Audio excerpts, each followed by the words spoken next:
Mga Lods, bakit nga ba kailangan ay hindi tayo tumigil sa pagiging content creator or vlogger kapag nasimulan na? Kailangan ay pag-isipan mo munang mabuti. Baka po kasi mamaya ay magsisipo kayo bandang huli. Marami na pong kapwa content creator ang napaisip po na huminto na.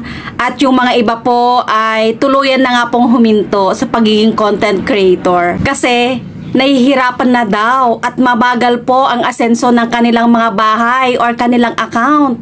At lalong-lalo na kapag nakatingin sila sa mga kasabayan nila na maaangat na at sila ay nasa baba pa. Mga Lods, paalala lang kung ikaw ay nagsisimula pa lang at medyo nagbabago na ang isip mo. Dito po sa pagiging content creator ay marami po dapat isaalang-alang. Number 1, ang pagiging content creator ay hindi po to instant or mabilisan na gusto mong matagumpay agad.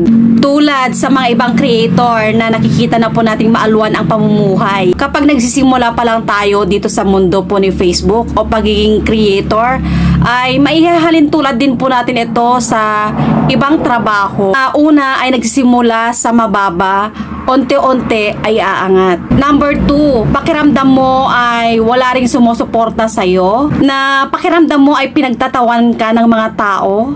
Ikaw ang talo kung titigil ka na. Kasi sayang ang nasimulan mo na. Kumikita ka man or hindi pa, ay magpatuloy ka pa rin para hindi mawalan ng saysay ang mga nasimulan mo ng pinaghirapan. Number 3, pakiramdam mo ay isa ka rin sa walang sumusuporta sa'yo. Na pakiramdam mo ay pinagtatawanan ang mga content na ginagawa mo.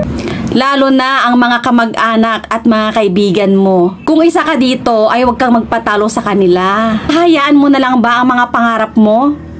Papakita mo ba na talunan ka? Na tama sila at ikaw ay mali? Kapag ganun po ang mga taong nakapaligid sa inyo, huwag nyo po silang pansinin. Tignan nyo lang po yung pupuntahan ninyo o yung pangarap nyo. Yun lang po ang titignan nyo. Huwag po kayong lumingon-lingon sa mga negative dyan. Kasi sila po ang makasira sa mga pangarap ninyo.